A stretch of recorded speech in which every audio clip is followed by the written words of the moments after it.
Come on. It's Locals Day. We have got a big tournament to get ready for. Let's go.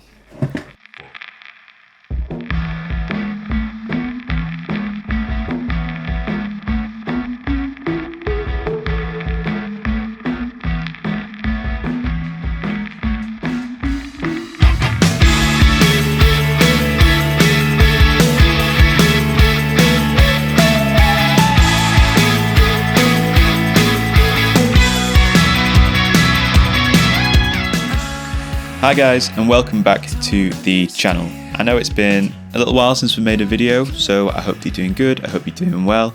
And yeah, as we said in the intro, we have got a big tournament coming up. About 3 weeks from now, we have got the UK Open, which is happening over in Sheffield, and unfortunately we have not had as much chance as we would have liked to play Yu-Gi-Oh! Over the past couple of months. So we need to spend a bit of time getting up to date with the format, see what's going on, see what the best decks are doing, and yeah, go from there. By now, we are well into the Doom of Dimensions format, and it seems as though Yumi Mitsurugi and Branded Draco Tail are far and away the decks to beat. When I've been to locals, I have thankfully managed to avoid Yumi Mitsurugi, but it means that we are very unfamiliar with the matchup. We have had a chance to play against a lot of Draco Tail, and so we have a good idea of the type of things that that deck is trying to do. We need to decide on what deck we are going to bring, what deck we are going to spend the next couple of weeks practicing with, but unfortunately, that comes with a pretty big problem. There are too many decks, or at least I own too many decks. Basically, since Nats earlier this year, I have really struggled to find a deck or a strategy which I gel with quite as much as I did with the Fiendsmith Bestial deck. And either fortunately or unfortunately, depending on your perspective, Moon of the Closed Heaven is now banned. And so that isn't really an option anymore, it's safe to say. So over the last couple of months, I've been bringing a variety of different strategies to locals to test them out and see how well I gel with them. Some of them I have really enjoyed, but the power level just isn't there, and some of them it's just not been for me. We have got locals later today, so what I want to do is try and decide on a deck to bring for that, to get some practice in and try and get the ball rolling as soon as we can. So what I want to do in this video is try and narrow down the options that we've got available to us and try and figure out what strategy we're going to bring to the Open, which takes place again in 3 weeks' time. We're cutting it a bit short notice, but when has that ever stopped us before?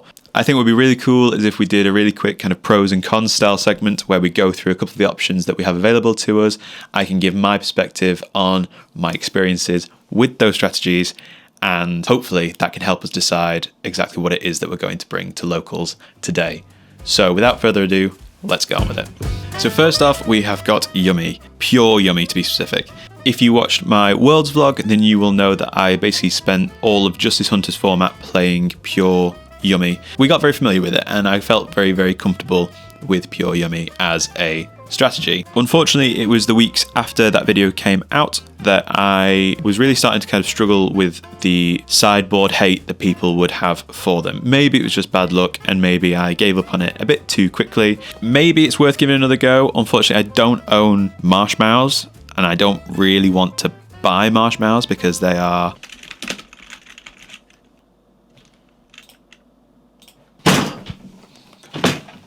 £40 each as of making this video. So that is a big factor, which is putting me off going back to pure Yumi as a strategy.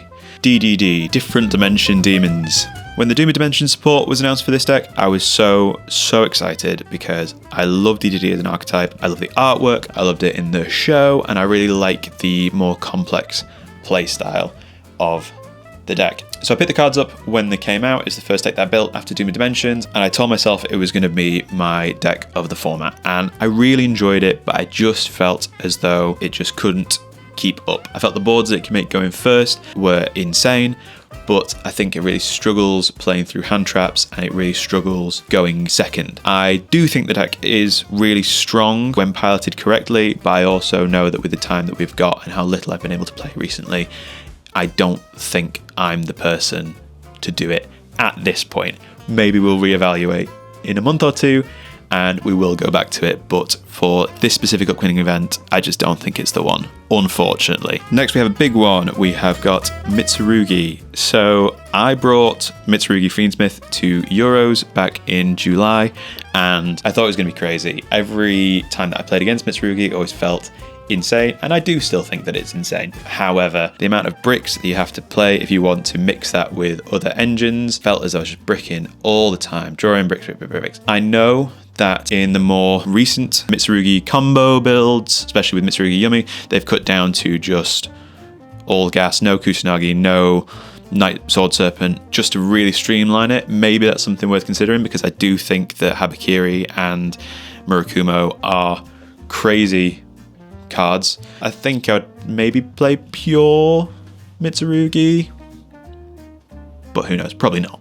Next we have Lunalight. I thought that Lunalight was really well positioned for the longest time. I think when everyone was playing board breakers and had cut down on hand traps, it's not got any hits on the ban list. I think Liger Dancer is insane and people aren't respecting it, but I just think it struggles a bit too much going into a hand trap heavy format. I could be wrong. Maybe if it changes to more of a Dracotail heavy format, I think Lunalight could really thrive. I would like to try and make it work, but I also don't own heavy polys, and nobody I know seems to own them, so it doesn't seem as though we're going to be able to pick those up anytime soon.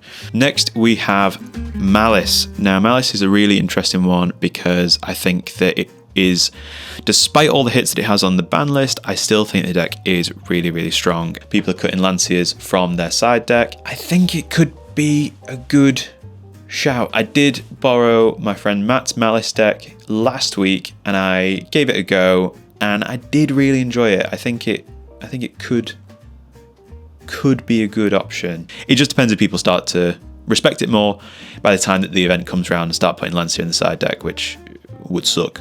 And so we just need to hope that that doesn't happen. We'll see.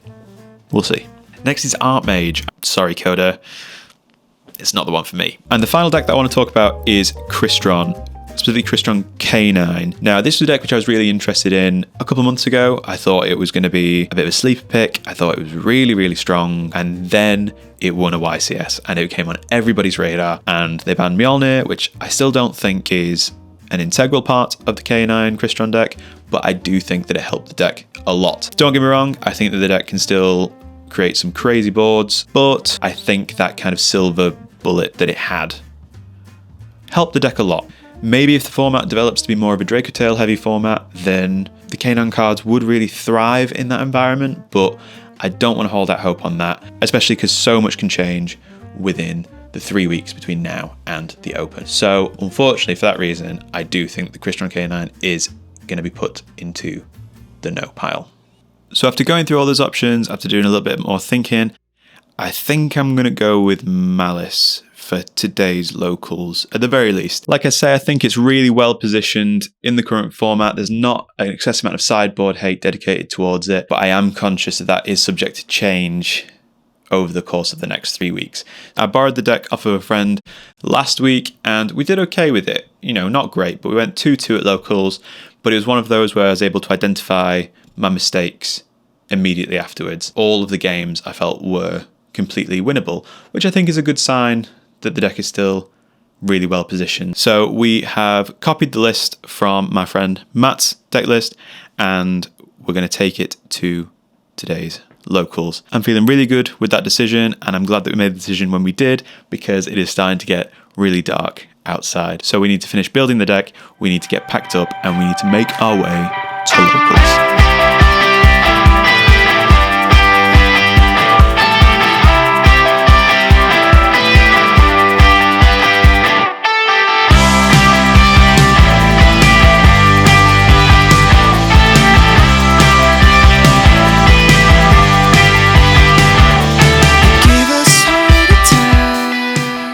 So it is round one of locals, and who do we get paired up against other than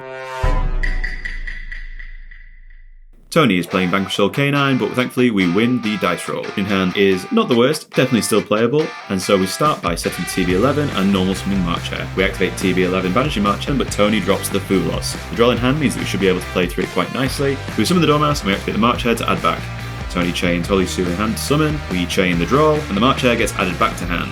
Tony reveals an Earth and a Dark to steal our Dormouse. We can play through it pretty nicely because we've got the Field Spell. Field Spell gets us to a White Rabbit, and White Rabbit gets us to an MTP. We link the White Rabbit off into a Lingeribo and summon the March Hare using her effect. Next we link the two off into an SP Little Knight, SP banishes the Dormouse, which comes right back to our field. And we can just combo off from there. So Dormouse gets us to the Chessy Cat, and we're able to link all three off into the White Binder. And in comes the big first legal play that we make, playing Malice. We use White Binder's effect to banish the Chessy Cat in grave, and then we use Chessy Cat to summon herself back. But Matt, did you not just use Chessy Cat's effect to summon herself back about 7 seconds earlier? Why, yes. Yes, I did. But it's all okay, because we're about to make another illegal play, which completely mitigates that and returns the game state back to normal. So Chessy Cat summons herself back, we use White Binder's effect to set TB11, and we link all three monsters off into an access code talker. So as you can see, sometimes two wrongs do make a right. We use access code's effect targeting the White Binder in grave, we pop the Holy Sue and summon back the White Binder. We set one additional card and we pass turn. And lucky for us, Tony passes straight back. During Tony's end phase, we activate MTP to add a March Hare to hand. At the start of our turn, we use the White Binder's effect to reset the MTP, and Tony scoops it up. Game 2, we open a Great Go in second hand, however we don't have any way to combo on our turn. Tony opens with normal summon Izuna sending Lupus, and he sets one before passing it to us.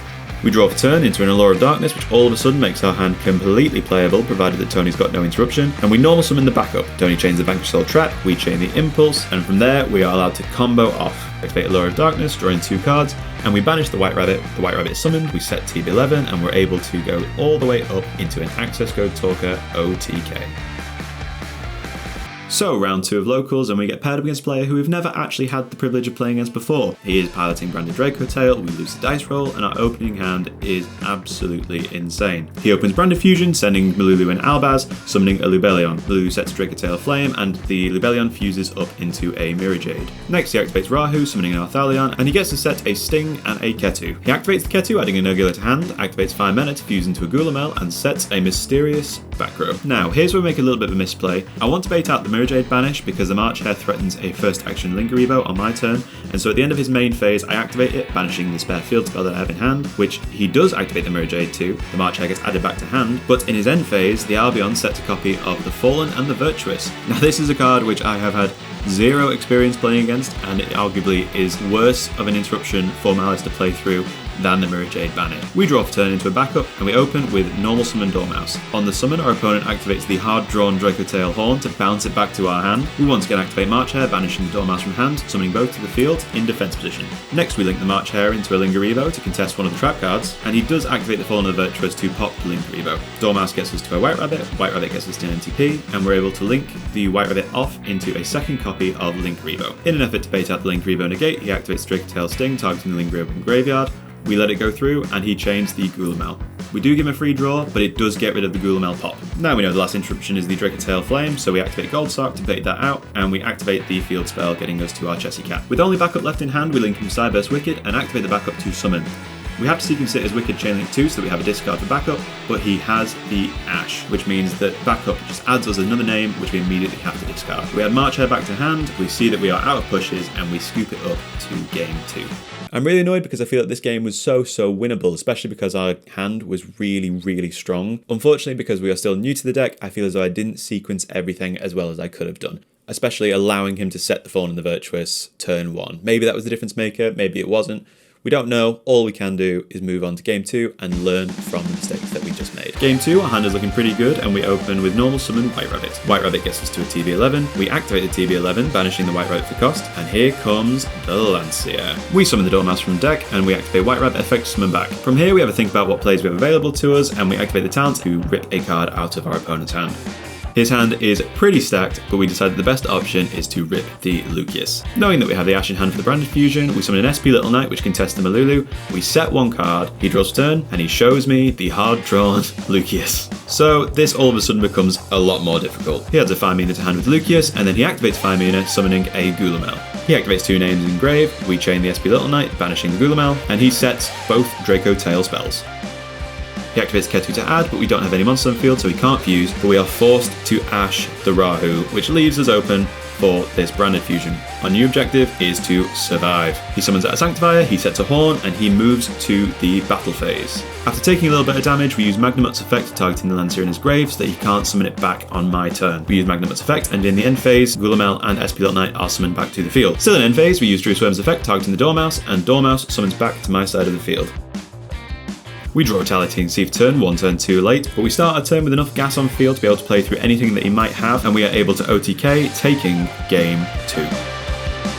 Game 3, we are on the back foot, our hand is suboptimal, drawing both Malice Trap cards, but thankfully he sets 2 cards and passes turn. We draw for turn and see Dimensional Shifter, which all of a sudden gives us combo. We activate the Shifter, but it gets met with a Lancia. Again. We normal summon back up and use its effect in order to get follow-up for the next turn, but that gets met with a copy of the Fallen and the Virtuous. This complicates things a little bit more because it means that we are going to have to use our Ash Blossom to stop whatever Albion tries to add in the end phase. We pass back and our opponent does not add anything in end phase. This makes me think that all of his targets were in hand, but he'd later told me afterwards that he just forgot to resolve the effect. Here I remind my opponent that Shifter is still active and he just passes it straight back.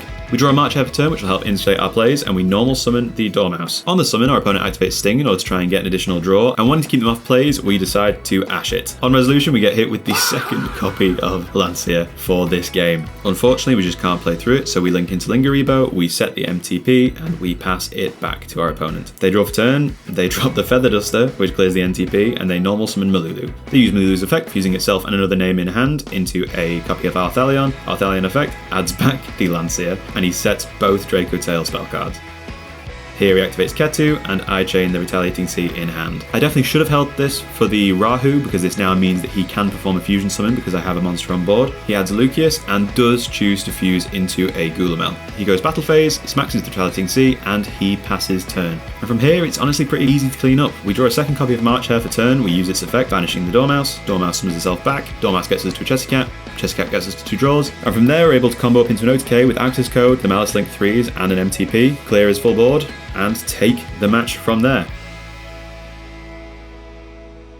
Round 3, we get paired up against yet another new face, and they are playing pure Kashtira. We lose a dice roll, we go second, and our hand is pretty stacked against any deck that isn't just about to summon a Fenrir. He starts with Terraforming, adding a Wraith Soth, and this is the fastest that a Drawn Lockbird has ever left my hand. He slams down a Kashtira Fenrir and sets 2 cards in the back row. This Fenrir is about to put in so much work. We draw for turn and activate March Hare, banishing White Rabbit from hand. We summon back the White Rabbit and use its effect as Chain Link 1. The Fenrir very quickly deals with the White Rabbit by banishing it face down. The TB11 banishes the March Hare, getting us to a Dormouse, and we normal summon the Fugalos. We link both monsters into a Haggard Lizardos and use its effect, which gets us back the Dormouse. Dormouse's effect gets us to a Chessy-Cat, and on the summon of Chessy, we get hit by the Super Volley. The Garura comes down, and we don't have any more pushes. And to keep it short and sweet, on the following turn, he gets more names in rotation and just controls the game from that point onwards. It's a shame. Again, maybe winnable, but who knows.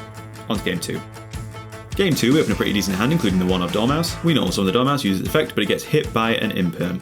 Thankfully, we have the Terraforming to extend through it, and we combo up into an end board of Firewall, Crypta, and set 4 cards. Note that we could have ended on the Code Talker Link 5, but I knew that he was on Bell, and I played really greedily into it, where Bell on the Code would have ruined my day. We pass it over, and on his turn he draws for turn, skips straight to the battle phase, and at the end of the battle phase, activate is evenly matched. And we chain MTP, adding March Hare to hand and banishing our own Crypta. We leave the set Malice in the Mirror face down, and to keep things short, the amount of bodies that the White Binder gets us on his turn means that on the following turn, we just go in for a quick and easy OTK.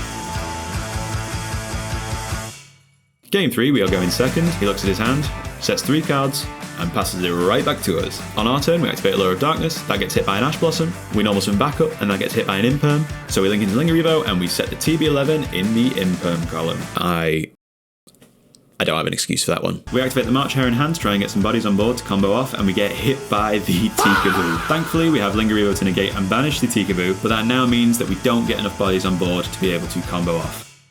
Anyway, we have to pass it back and he eventually draws into combo before I do and we lose it from there. But it was a really fun match still. My opponent was a guy called Alish, and before the tournament we were talking a lot about content creation, about the format in general and different deck choices. After our match, Alish actually showed me that his full deck consisted of completely misprinted Kashtira cards, which I just thought was so cool. And I can't wait to have more games against him in the future. For the final match of the day, that is against our good friend Andy. Now, I have not actually managed to beat Andy for about the last 2 months. I don't know what it is. I do not know what it is, but I just can't seem to beat his Dragon Maid Draco Tail deck. But maybe today's the day. Maybe today is the day. We win the dice roll, we are going first, and we open very suboptimally. We start with Terraforming, that gets hit by an Ash Blossom. We activate a Load of Darkness trying to hit any sort of engine, and we pass. On Andy's turn, he normal summons Lucius. Lucius gets into 5 mana. In response to the 5 mana, we chain Fuvalos, and Andy chains Called by the Grave. So from that point, we are more than happy to just scoop it up. Game 2, we are going first, and our hand is pretty nice. We normal summon White Rabbit, Andy chains the Fuvalos, we chain Ash Blossom. From that point, we combo all the way up into a Link 5 with both Malice Link 3s on field. We set 3 cards, one of which being the TB11, and we pass over to Andy. Andy draws for turn, and he goes first action, Super Polymerization. He fuses away both our Link 5 and our White Binder, and summons out Garura. Next, he normal summons Malulu, and with only 1 card left in his hand, we chain our own Super Poly, summoning a Mud Dragon and Swamp, fusing away both of his monsters. This does trigger the Malulu in his grave, but we have got the Ash Blossom for the Ketu, which he sets. From there, Andy shows he's got both copies of Pan in his hand with no plays, and he scoops them up. So unfortunately my camera didn't actually capture the last game in that match, so, you know, we don't need to know who won and who lost that. We don't need to know who drew completely unplayable game 3 and got swiftly OTK'd by Draco Tail, do we? No one needs to. No. We'll say well, yeah, don't need to know that. So there we go, yet another 2-2 at locals, which, you know, is not really where you want to be so close to such a big tournament, but considering that we're only a couple of weeks into actually playing Malice, I will definitely take it. It was definitely a weird one because I felt like a lot of the games were completely within my control and were very much winnable. However, there were some of them where I think that I got a little bit lucky, and I never really like relying on my opponents misplaying or getting lucky or anything like that. So I think there's definitely still room for improvement. As I'm sure you figured out, I am filming this section quite a few days after we filmed at locals, and in that time both YCS Pittsburgh and the French Open have taken place. So we've got a much better idea of exactly how the format is developing and changing, and it seems as though Branded Draco Tail is very much on the rise. I did really enjoy Malice, and I do think that I want to stick with it as my deck of choice to practice with in preparation for the Open, which now, as of the time of filming this, is next weekend. I'm not too sure what the next video is going to be. I don't know if it's going to be another locals video like this one was, or if it's going to be more of a playtesting session where we try out a couple of the other options that we spoke about today. I've given a little bit more thought on pure Mitsurugi, and we've ordered a couple of cards to maybe boost some of the other strategies that we spoke about earlier in this video. One last thing I just want to say is that the day that we went to locals was actually the day after my birthday, and all of my friends came together to get me a card and a cake, and it was just some really good, wholesome content. And I just want to say a big thank you to them. It's another one of those moments which makes me really thankful to have started playing this game. So yeah, just thank you guys once again, and thank you to all of you guys for watching this video. I really hope you've enjoyed it, and I hope you guys are looking forward to watching this journey of me slowly trying to improve at the game as much as I am looking forward to sharing it with you guys. So once again, thank you very much, and I will see you guys in the next video. Peace.